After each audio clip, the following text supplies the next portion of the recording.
Welcome to another episode of Gender Queries, a podcast about trans and gender diverse healthcare in Atlantic Canada. I'm AJ, and I use he, they pronouns. I'm Jess, and I use they and she pronouns. And I'm Sam, and I use they, them pronouns. Over the next 2 weeks, we're going to dive into the very broad topic of physical health in the trans and gender diverse population. This week, we'll look at the effect of trends in exercise and diet in the trans and gender diverse population, how those affect overall physical health and well-being. And next week, we'll dip into the different organ systems and how they're affected by some lifestyle factors, as well as gender-affirming hormone therapy. You'll hear how, even though we don't always have a lot of research in these topics, we can use patient experiences and clinical expertise to help guide us as we work to improve our ability to counsel trans and gender diverse patients on their health. Let's talk about exercise. Love it. We know that there are a lot of benefits to regular activity. 150 to 300 minutes a week of vigorous activity or 300 to 600 minutes of moderate activity can reduce all-cause mortality by 40%, according to Lee and colleagues in 2022. Nice. Do these recommendations change for trans people? If it's just a standard number for people in general, I would imagine it doesn't. But trans individuals, particularly trans women, are getting a lot less exercise per week than cisgendered individuals. Genderqueer, non-binary people actually have the highest levels on average. Why? Yeah, so there was a research paper that I was looking at by Leitner and colleagues in 2024, and they thought that this might be because genderqueer, non-binary people are more likely to not need medical or surgical treatment as part of their gender affirmation. So perhaps exercise is a form of gender-affirming care for that population. As somebody who is non-binary and who needed to have gender-affirming surgery to be more comfortable, I wouldn't have fit that statistic. I would actively avoid the gym. But that said, you have the non-binary identity encompassing so many things. I feel like it's such a large umbrella term that it's kind of hard to apply a statistic to. Yeah. In terms of factors that might contribute to reduced physical activity, feeling uncomfortable, locker rooms feeling uncomfortable or even unsafe, discrimination, exclusion, even violence, binaries in sports leagues, making it difficult for people to find a place where they can participate in sports. My name is Cyrus. I'm originally from Plaster Rock, New Brunswick. I use he, they, she pronouns. I would like to play sports. I'm an athletic person. However, I'm bigender, so where are they going to put me? I don't want to navigate that whole aspect. I don't want to deal with gendered stuff. So that's why I stick with co-ed sports. The last thing that this study mentioned was self-image. This can present in different ways. For a transmasculine person, it can present with less exercise or with excessive exercise. For trans feminine people, it tends to be more avoidance of exercise. But of course, this depends on the individual. My name's Nikki Valentine, pronoun she, her. I am a trans woman from Cumberland County, Nova Scotia, and I've been navigating gender-based healthcare since about 2019, 2020. Generally, a lot of trans women have a lot of anxiety about exercising in general. It is not easy for me to feel like I can pass in athletic spaces just by nature of me sweating, by nature of me having to wear exercise clothing, things like that. It really does make my body, my transness visible. I started sometime last year getting pretty into swimming, and I go to the Dalplex semi-regularly to use their pool. And I found myself really wishing I had the confidence to join the swim team at Dalhousie, but there was a massive amount of anxiety with that, knowing that trans female athletes participating in swimming sort of domino affected into the insane restrictions we're seeing on trans participation in sports worldwide. And that felt like too heavy of a cross for me to bear as someone who just wanted to partake in swimming and have a timer, didn't want to win anything, didn't want to compete even necessarily. And if I did compete, it was for me. It wasn't to do better than anybody, not even in like a trans sense of, that's the stigma. I just wanted to partake in the sport for the fun of it. If I lost everything I ever did, that would be totally fine because it was just a personal thing for me. I just want to do better than I did yesterday. I don't need to do better than other people are doing. There are like trans female athletes who partake in swimming that are known based on how regurgitated false accusations about their morality and about their intent have spread. So many trans people I know were already so anxious about swimming in the first place based on how we feel about our own bodies, that for that anxiety to sort of had doubled down because of that stigma associated with the sporting aspect of it was really frustrating to me, because I really would have, especially after my orchiectomy, wanted to have partaken in that space as a sort of affirming, thing for myself. Regardless of identity, a big factor in physical activity participation is self-esteem. So what is going to make a trans person exercise more?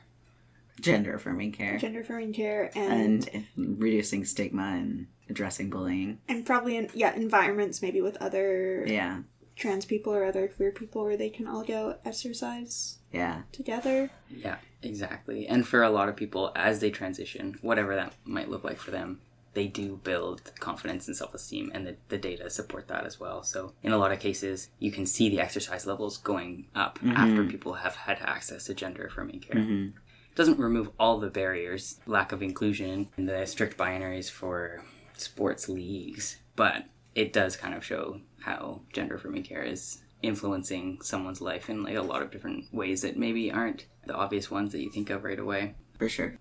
I'm Pascale Joëlle. You can also call me PJ. It's shorter and easier to pronounce. I identify myself as a transmasculine, non-binary, gender fluid person, and I really don't care about my pronouns. I'm not playing now, but I was playing when I was a kid. I played soccer, I played judo, and the one that really bothered me the most was gymnastic and swimming, because those are the two that my body was the most exposed, right? And for a reason, I didn't have the right to put on other gear. And then swimming, I had to wear a sports bra or other garment. I stopped swimming when my body started developing because I was just not comfortable, right? So kind of took away a little bit because I really loved swimming. So when I discovered that having a top surgery was even possible, it like lighted up a fire in me, and I was like, that's where I want to be. I ended up going into surgery on October 2022. And now I can enjoy the pool and the beach, and it's great. A lot of this research is done on teenagers. You can imagine that for these kids, gym class and change rooms can be really distressing to the point of avoiding physical activity, skipping class. Trans and gender diverse youth have been shown to get less physical activity overall. Approximately a quarter of trans and gender diverse adolescents participate in sports compared to a third of people who are questioning, and then over half of cisgender adolescents. My name is Elanor. I am 24 years old. I'm a trans woman, pronouns she, her. Gym class was never really my favorite. I did not like going into the change rooms, getting into gym strip or anything, and I feel like there was rarely activities that I enjoyed, especially when I was younger and, you'd be like split into boys and girls for gym class. That always rankled me. It was also just another thing where a lot of the other boys my age did things that I didn't really want to do, and it just felt like I didn't fit in with the culture at all. That could feel isolating, make you feel like you're doing something wrong, there's something wrong with you. Why aren't you like the rest of the class? So it was always a spot where I felt like an outsider. As an adult, how do you find athletic environments? To be perfectly honest with you, I tend to avoid them. I don't really like any sort of organized group sport or like competitive sport. They just really aren't spaces that I feel super welcome, and I've never felt that drawn to them anyway. I prefer hiking, things like that, things where, no one's going to object to me, Do you think that if there were sports leagues or groups that were more accepting and welcoming, that you would be more interested in that kind of organized sport, or is it just not something you're interested in? I'd definitely be more willing to give it another shot if it felt more welcoming. I mean, who knows? But it would be nice to do something more team-oriented every now and then, just to, be a little bit social. As much as we emphasize the physical benefits, sports also offer an opportunity to socialize and to learn about commitment and teamwork and maybe even a bit about yourself. I see esport as a outlet. For me, growing up anyway, it was a way to experience with various things, because you can be whoever you want to be in those things. More and more, we see flexibility in the way we can build a character, and I think that allows a lot of folks, especially the young ones, to be able to explore a bit more of who they feel comfortable with being. For instance, I'm a big Pokemon fan. That's my jam. At the beginning, you choose, are you a boy or are you a girl, right? I was always picking the boy because that's the only place I could be more masculine or whatever. But even just those 12 pixels on my screen made me feel a type of way that I couldn't necessarily attain or achieve in the real life. So esport definitely had an impact on my journey in itself, and I'm sure it's having an impact on the journey of a lot of folks out there. And it's easier to be than in person. In person, people can judge you for what they see outwardly.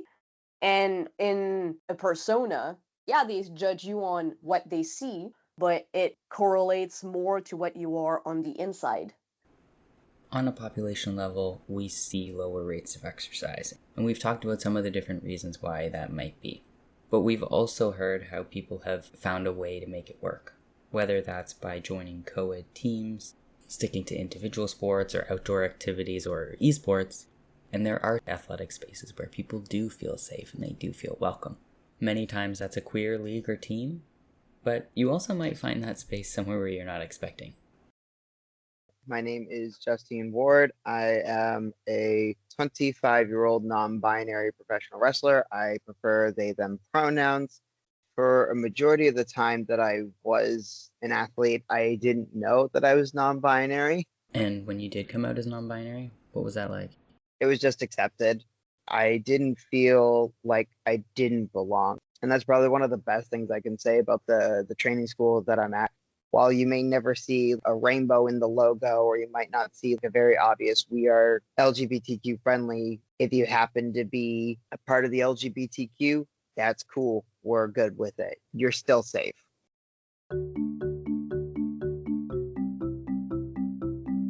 Emotional health, physical health, mental, spiritual health, they're all interrelated and inseparable. I'm Maeka.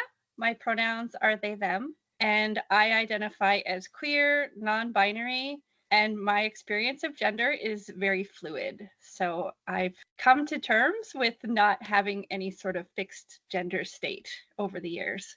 I'm a certified yoga therapist, and I'm a lifelong student of yoga.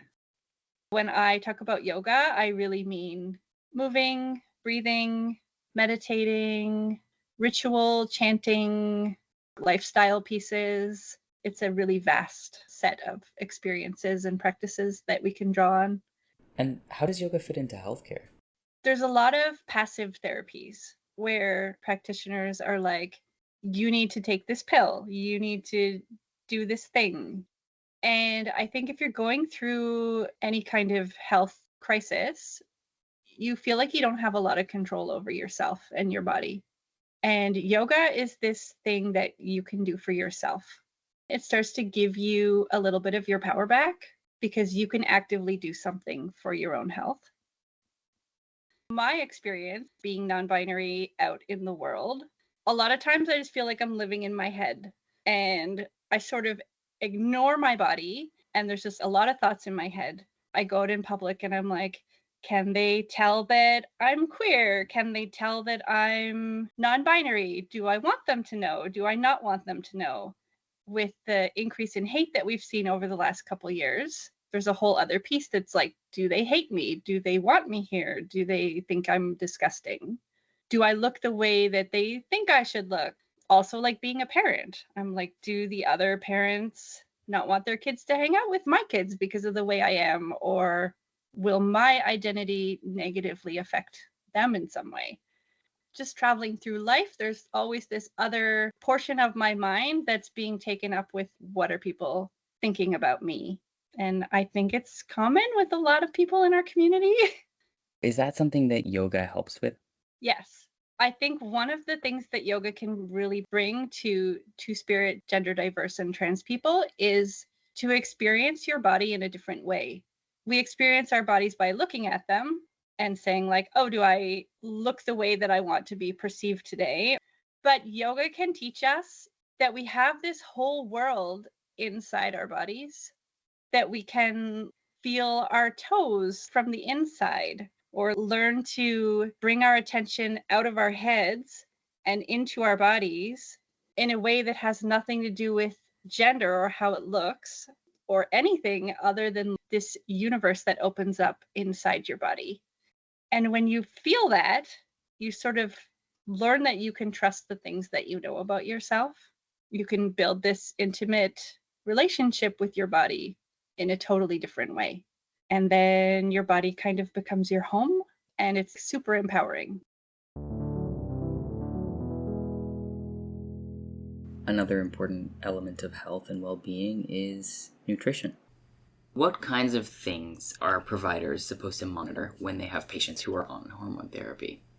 Hematocrit. Cholesterol, etc., like monitoring for heart disease. Yeah, so the WPATH version 8 emphasizes that you should be monitoring metabolic parameters that can be altered by hormones, so things like lipids, glucose, hematocrit, hemoglobin. And if you think about those things, it is easy to see why diet would be important, because diet can also affect all of those things.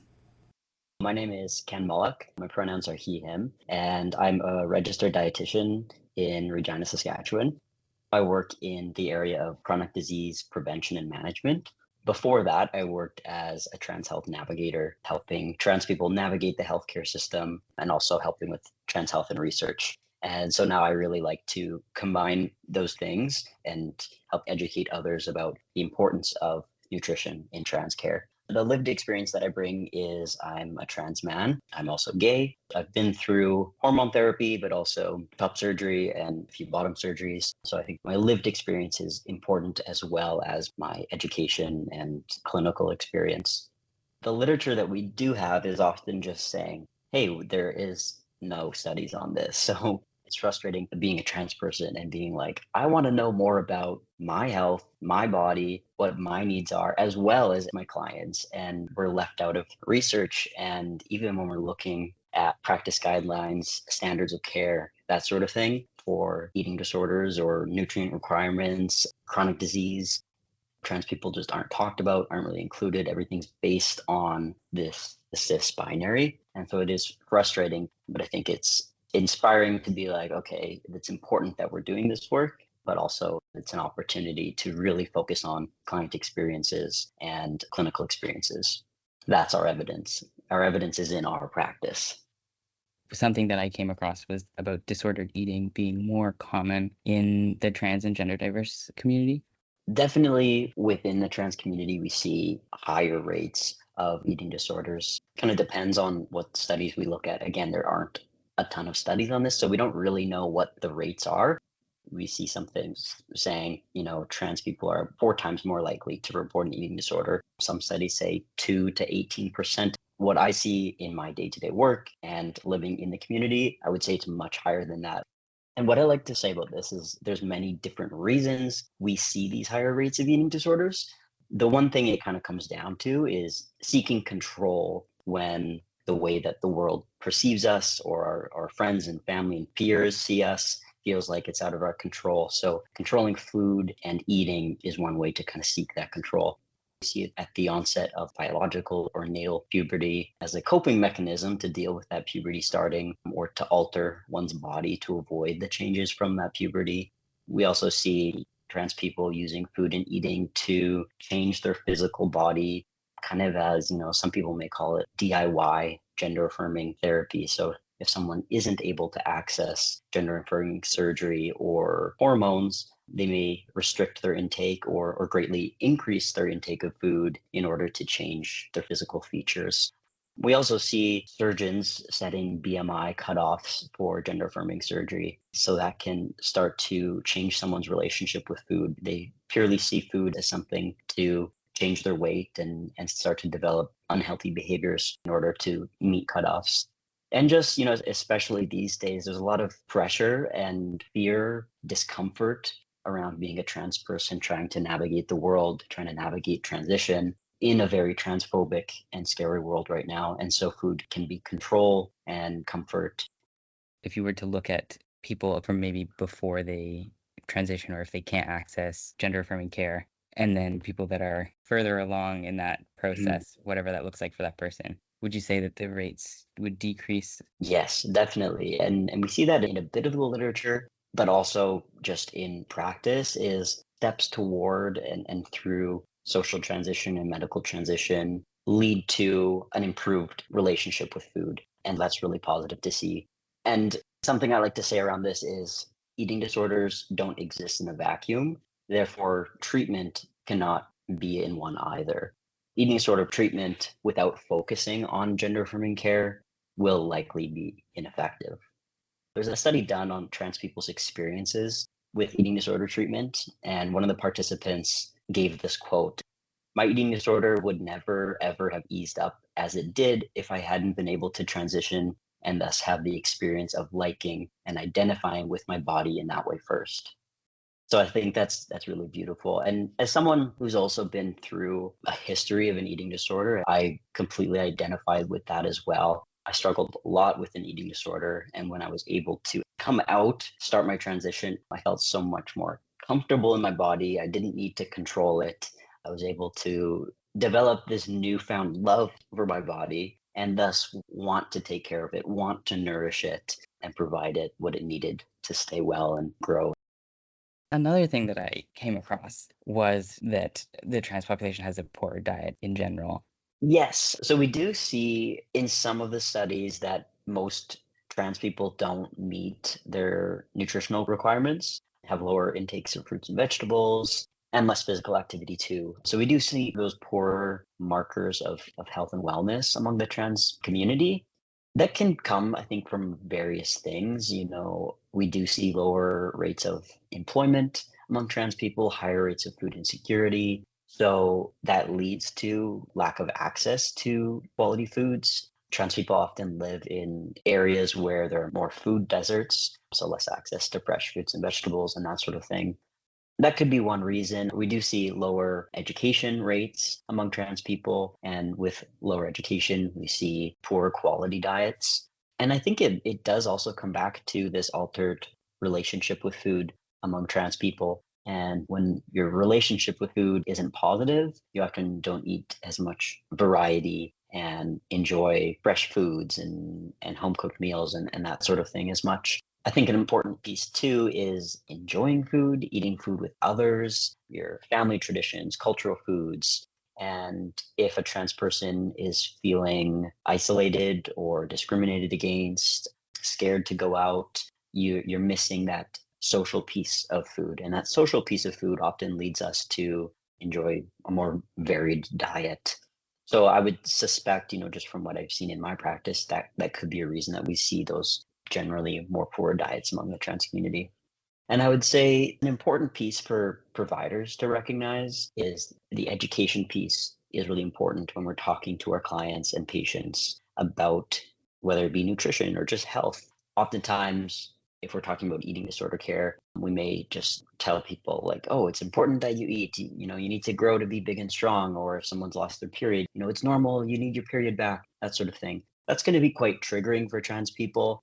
It's not going to create any positive change. But educating your patients on a positive view of nutrition and wellness is important. There's so much demonizing and negative talk about food and health. Don't do this, it's bad. Don't eat this, it's terrible. You need to do this. But how about we celebrate food and wellness and say, hey, it's really exciting that if we honor our body's needs, we get to have more energy and prevent certain chronic diseases and have more longevity, that sort of thing. Are there different nutrient requirements for trans people who are on hormone therapy? Currently, there are no guidelines or standards for nutrient needs among trans folks. Even though right now our nutrient requirements are solely sex-based, sex is just one factor for our nutrient requirements among many. So our age, our stage of life, our activity, those things all affect our nutrition requirements too. Hormones do affect our calorie needs. Those often correlate to our muscle mass. So if someone has been on hormones for just a couple months, we probably don't see much muscle mass change. Likely then their calorie requirements would be more closely associated with their sex assigned at birth. 6 months is kind of where we see that onset of a lot of the muscle mass changes. So for someone taking testosterone, that would cause an increase in calorie needs. For somebody taking estrogen, we often see muscle mass decrease, so that would decrease their calorie needs. And then usually around 3 to 5 years is when we see those maximum changes. So that's when we see it more closely reflect the gender or sex they're transitioning to.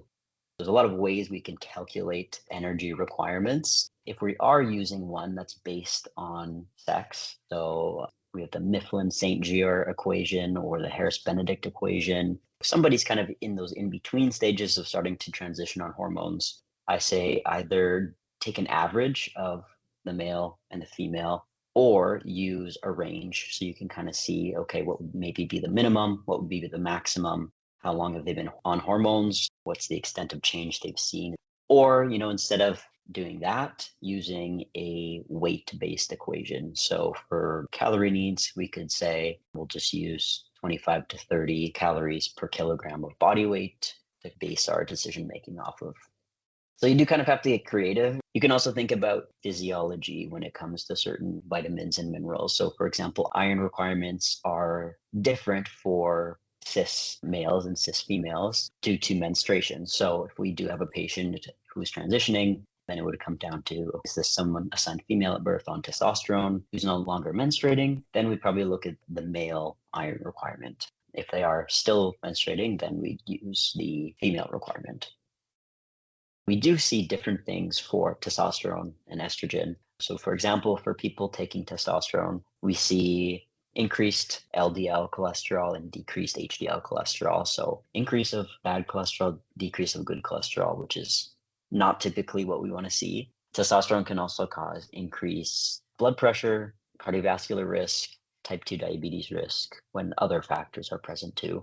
It's quite likely that testosterone increases somebody's weight, that being muscle mass, but also increased fat mass. And typically on testosterone, we see it more around the abdominal region. So with those increased lipids and blood pressure and abdominal weight, that can come with increased risk for chronic diseases. And so we do have to be kind of mindful of these risks. It shouldn't be a deterrent, and we don't necessarily need to see it in a negative light, but just something that we should continue to monitor when somebody is taking those hormones.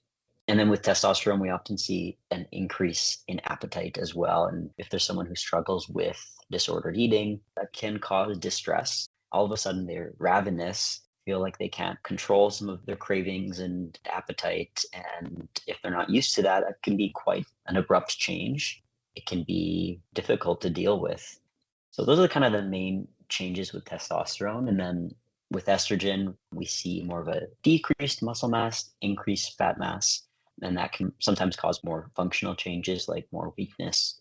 Estrogen can do different things to lipids. Sometimes we actually see them improve. Blood pressure can increase or decrease, kind of depending on the individual or the type of testosterone blocker that's used. If somebody's taking spironolactone as a blocker, we can see hyperkalemia or dehydration risk because it's a diuretic. And then with estrogen, we can see those same increased risks of hypertension, hypertriglyceridemia, type 2 diabetes. And that's, of course, when other risk factors are present. Again, we don't need to see this as a negative thing, but just something that we'd want to monitor. Nutrition can help mitigate those risks and can help keep some of those lipid and blood pressure changes more within ideal ranges.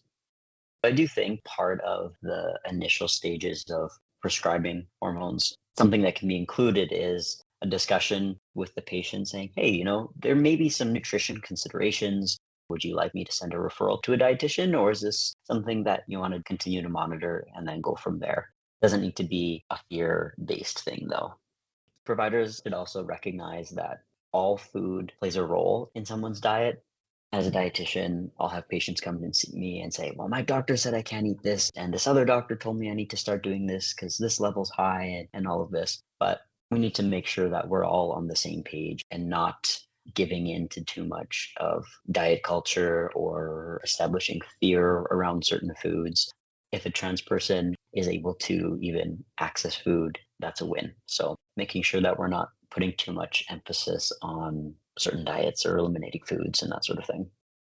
Many of the patients I see are people living with diabetes or heart disease or COPD or other chronic diseases. And I always say the fears that are instilled on them about their health or food and nutrition are more harmful than really any food would ever be. So we got to be careful about how we approach discussion around health with our clients and patients.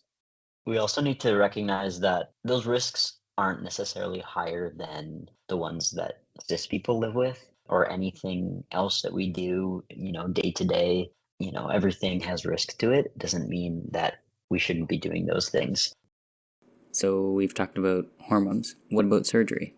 Yes. So it's something that's not talked about enough or goes unrecognized, the importance of nutrition during surgery. And especially trans-related surgeries, because we're seeing higher rates of food insecurity, more poor diets among trans people. And one thing we know about all surgeries is adequate nutrition helps to prevent or fight infection, increases positive outcomes from surgery, decreases risks of complications. So nutrition is really important in all stages of surgery. So going into surgery adequately nourished, having good nutrition stores is really important. I think that's something that we want to increase the knowledge of in the trans community, but also among healthcare providers, making sure that people know, okay, leading up to surgery, it's not a time to try to lose weight or try any diets, but just focusing on adequately nourishing yourself. And then after surgery, so everything that comes along with your body healing from surgery, nutrition is important. So, for example, vitamins that are key for healing, vitamin A, E, D, K, the minerals like zinc and copper are really important for wound healing. Your protein needs are higher, hydration needs are higher, and fiber to deal with post-op constipation. But what can be difficult after gender-affirming surgery is your ability to be able to cook and prep food without using, your arms if you've had top surgery or if you've had any lower surgeries, being able to get up and move around to make food, buy food, clean up. All of those steps around food preparation can be really difficult.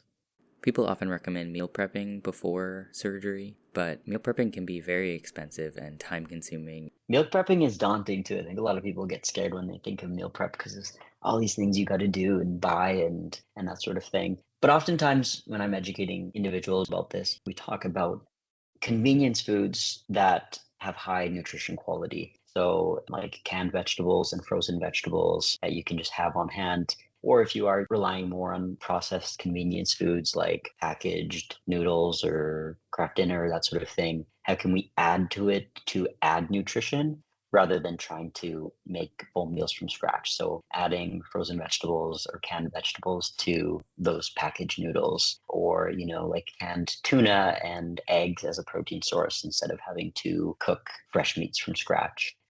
I worked with a team of dietitian students a few years ago when we actually made a nutrition guide for gender-affirming surgery. So it provided certain recommendations and help with planning and understanding the different vitamins and minerals that were important for pre-surgery, post-surgery, and then also some information for support on how to best help your loved one going through that with nutrition.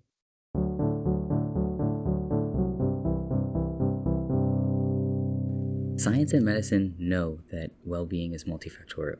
Those factors include lifestyle factors like exercise and diet, but those factors themselves are also influenced by many different things. the social determinants of health affect if and how someone can access things like physical activities and nutritious food. We know that these factors will influence someone's health. And on the foundation of that knowledge, next week, we'll look at a few different organ systems like the cardiovascular system and the pulmonary system, and how those are impacted in a broad sense in the trans and gender diverse community.